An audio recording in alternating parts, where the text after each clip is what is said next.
Hey guys, so I've been thinking and I wanted to film a kind of frequently asked questions video for you guys, just so the answers are kind of all in one place. These are questions that I've just written down from people that typically ask me a lot of the same questions or things that I know that I've wondered about other people before. So I just figured that I would come up with a list of questions for you guys and give you guys some brief answers to those. So something that people ask me quite frequently would be, do you follow IFFYM, so if it fits your macros, or like a strict meal plan? And I have prepped both ways. The very first prep that I ever did was actually if it fits your macros, but still, even when I did that, it was very kind of like your bro food. So a lot of, I was scared at this point with it being my first prep to kind of fit in like the Oreos and all that kind of stuff. So I kept it very clean, but I was just able to exchange like whatever vegetables I wanted and things like that. I've always done it to where I'll eat the same thing for like a week straight and then switch it up if I wanted to, or so even though if it fits your macros for my first prep, it was pretty much like following what you typically think when you say meal plan. And meal plan is what I do now. My coach, he just gives me exactly meals 1 through 6, what I'm supposed to have. The current coach that I use now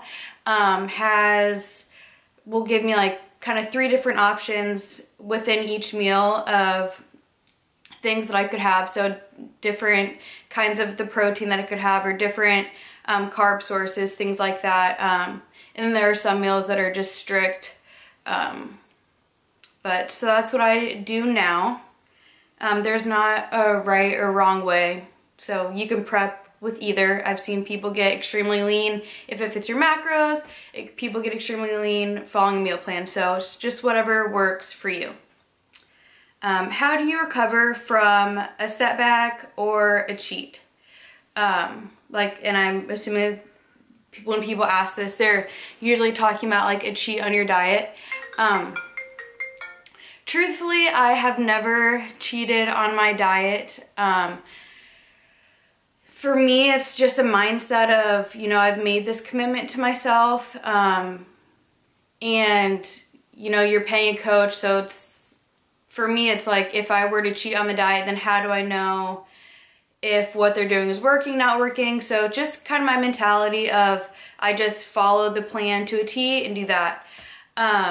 But for what I would say for other, if it does happen to you, or if you're not prepping for a show or anything like that, and you just happen to go off what you were intending to do, just recognize it, try and figure out if there was something that, you know, specifically triggered that, and then just move on. So don't get hung up on it, just pick yourself up and get right back on plan. So just because you mess up once doesn't mean you need to mess up again. Just use it as a learning experience. As far as like a setback, there's been shows where, you know, like I didn't place as well as I wanted to. Obviously, I haven't won overall at every single show I've done, so that's only actually happened to me once. I've won first place in my class, but I've only won the overall one time before, and that was my first show actually.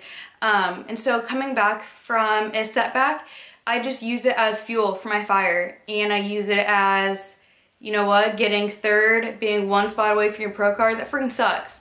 So you know what, just go hard and remember that feeling, and just use it as more of like motivation and just fuel for your fire. How do you stay motivated? Okay, there's kind of 3 different ways, or 4 main ways that I stay motivated, and that's setting goals. I have short-term and long-term goals. I do a lot of like visualizing, so just going through my mind of exactly what I plan show day being like. So I imagine myself on stage, glammed up, going through my posing and my routines and stuff like that. Just really picturing in my mind what I want to happen. Because I think if you see it enough, not only is that just gonna keep you wanting to achieve that, but it feels real, and you go after that feeling. I always stay motivated by looking at a bigger picture. So if you have a bad day, if you're tired, or just not really feeling it, just know that that's one day in a series of a bunch of days. So you just have to remember that there's a bigger picture that you're working towards, not just individual days. It all leads up to the big day, the bigger picture. And then just seeing yourself progress and make improvements, to me, is just so addicting. So whenever I achieve one goal, whenever I make a certain amount of progress, it makes me hungry for more. So being a competitor all my life, I think I just have the mindset of nothing is ever enough. So I'm always gonna keep trying to get to that next level. How do you train? So kind of like the rep ski, I think that there's more than one right way to do something. So you just kind of have to find what works for you. I like to train super, super heavy, just as heavy as I can. Obviously, at various parts in your prep, you're gonna have more energy than others. And so even though it might not be your heaviest weight, I'm always training at what my heaviest is that specific day. So I'm always going as hard as I can. In the program that I'm on right now, everything is to failure. So now I'm training, throwing out an idea of like whatever reps to go to. I have like a kind of idea of what I should get, just basing it on previous weeks and things like that, but just going as heavy as I can for as many reps as I can while maintaining, proper form. That way I'm not making sure that I'm putting myself in a vulnerable position to be injured, because that would be devastating, especially being 4 weeks out like I am now. If I were to get injured, I don't even know what I would do. My favorite kind of cardio, I really like intervals, so I will do steady state cardio, but for me that's super, super boring, because I really like to get my heart rate up. I like to be winded, I like to be out of breath, so I really like intervals. So I'll go a certain amount of time. I switch up the interval times a lot, but so like right now I'll go 3 minutes at kind of like 75% of my max heart rate, and then I'll go for a minute just all out as fast as I can. And for me, not only does that help the time go by fast, but it's just what my body responds to the best, is just intervals, so switching it up. I really like using the stair mill, but unfortunately the gym that I'm at currently does not have that, so I can only use that whenever I am a guest at this other gym. And so I have been using the Cybex machine a lot, like the Arc Trainer. It's like an elliptical. It just, for whatever reason, studies show that it burns more calories per minute, so I just do that. And it's just like a little bit different of a stride in that it's just more comfortable for me than being on the elliptical. But I do like sprinting if I'm outdoors. I hate sprinting on treadmills. I've done it and I continue to do it, but I much prefer outdoors, just because it like really bothers me going from, like, I don't like having to step on the sides of the treadmill, but I hate like the going from speed 13 down to 6 or whatever, like that, the changing of the treadmill, and it's really hard on my knees and my ankles, so I just prefer doing sprints and things like that, like outdoors. Something that I wish I knew before my first show, there's so many things, but I think the biggest thing was just understanding how subjective this sport is. You can do really well one weekend, and then the next weekend you could compete again and not do well at all. So it's really subjective.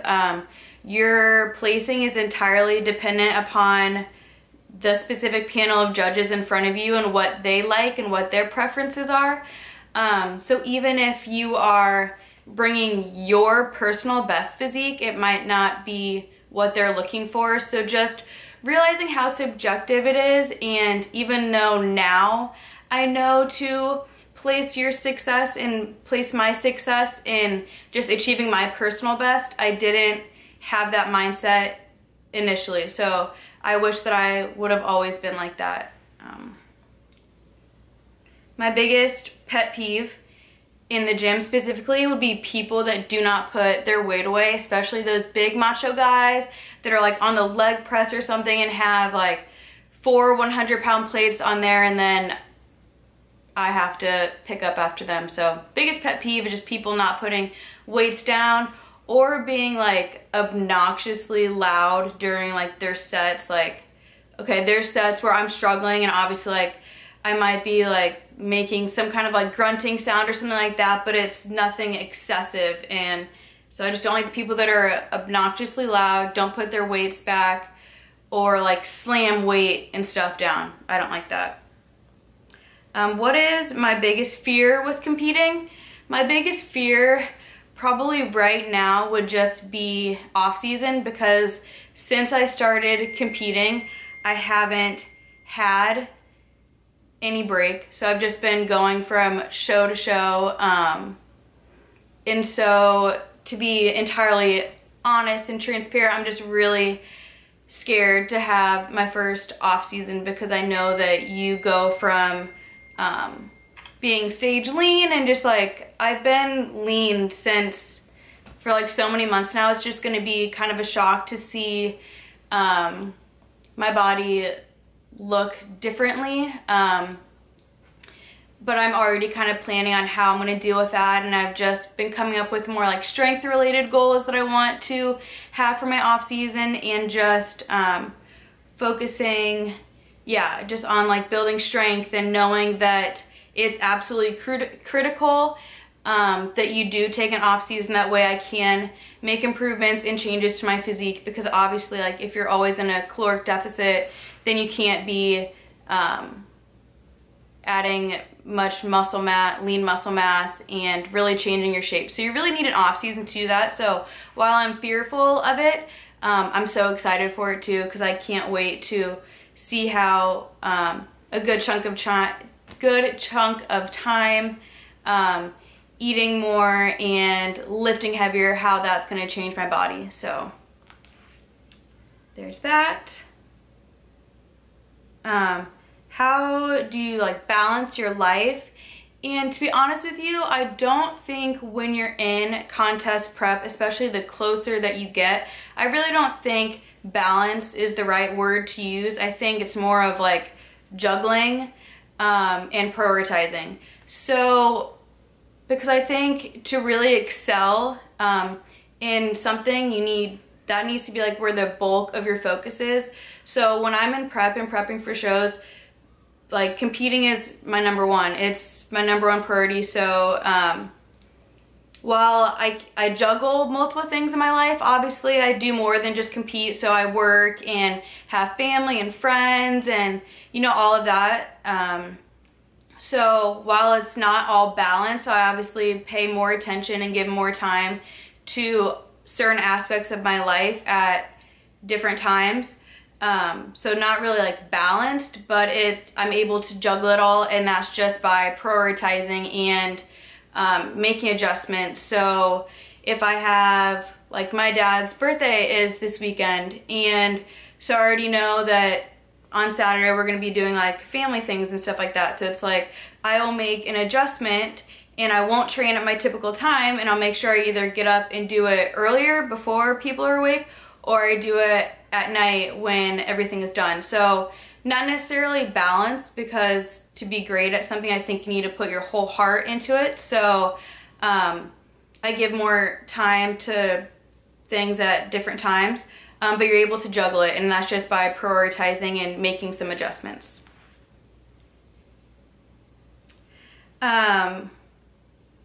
Like, have you lost friends, and like how do you deal with that?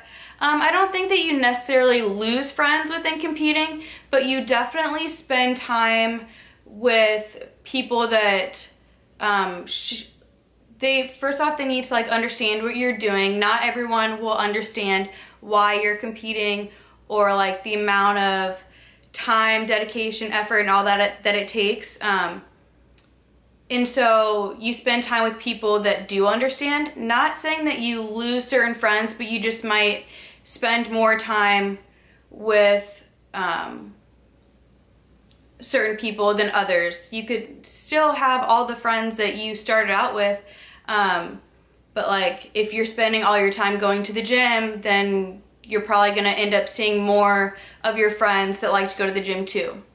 And again, that just comes back to juggling, balance, adjustments, and all of that. So it's not like you can't be friends with people that don't compete. Like, that's not what I'm saying at all.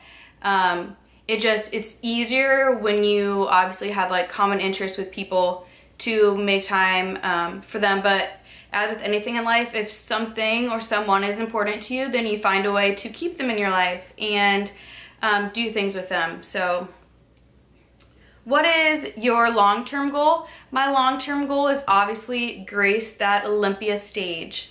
That's a dream of mine. I will one day step on that stage. I will get there. But then I also want to, you know, I want to be involved in the fitness industry. So whether that's, you know, like being like a promoter for a company, or hopefully like one day be in like a magazine, or not like on the cover or anything like that, but like be in a magazine, like maybe doing like exercises or something like that, like or maybe I used to really want to be an author, so maybe doing some like fitness writing.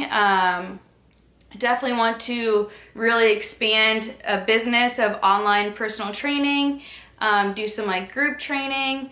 Eventually, like down the road, I'd like to own my own gym, like little tiny studio. So bunch of long-term goals, but specific to competing would be obviously becoming a pro, getting on the Olympia stage, and all of that. What do I think are my biggest strengths and weaknesses? I think my biggest strength as part of like body part would definitely be my legs. Just from playing soccer my whole life, I think I've built up a bunch of quality lean muscle there. Weakness would definitely be my back. So that's something that I really, like, I focus on my back workouts so much more than I ever have now, because I just want to improve that so much and really just have, I just made an Instagram post about this, but I want to be able to do 5 consecutive unassisted wide grip pull-ups.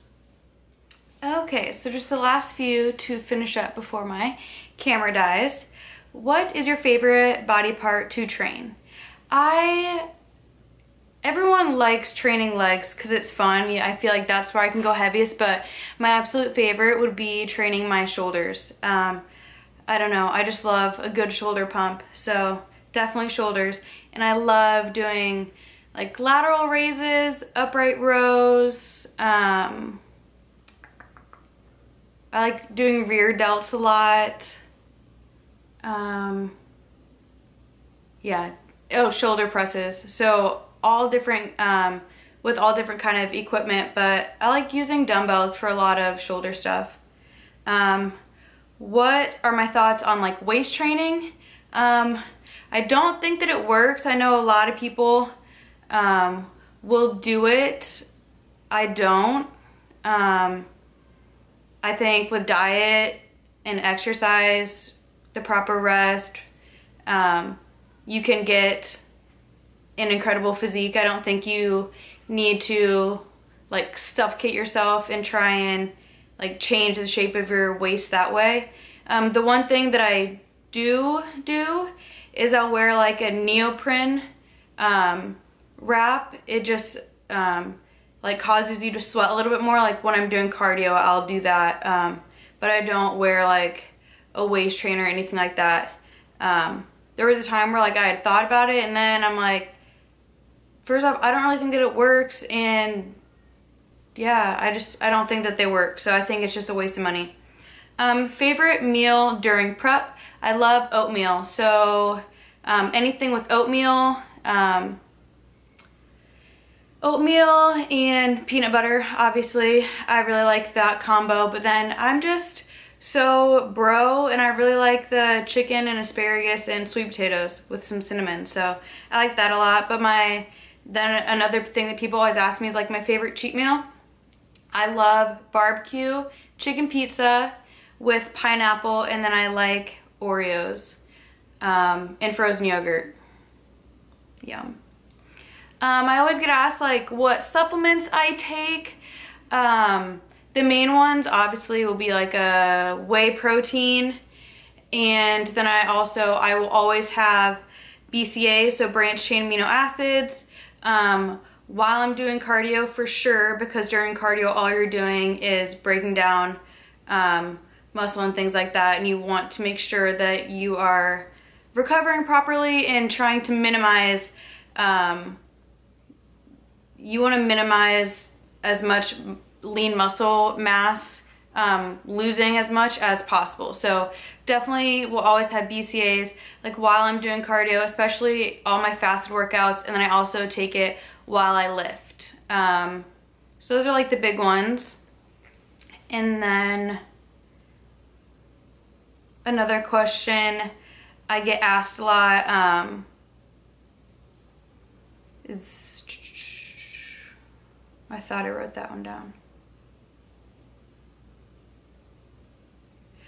I get asked a lot like how long I plan on competing, and honestly, to me it's turned into more of like a lifestyle. So I plan to compete forever. I plan to be like doing the masters divisions and things like that, just because I love being on stage. I never thought I would be someone that liked being on stage showcasing themselves, but I absolutely love it. It gives me the biggest rush. It's what I'm passionate about, makes me the most happy.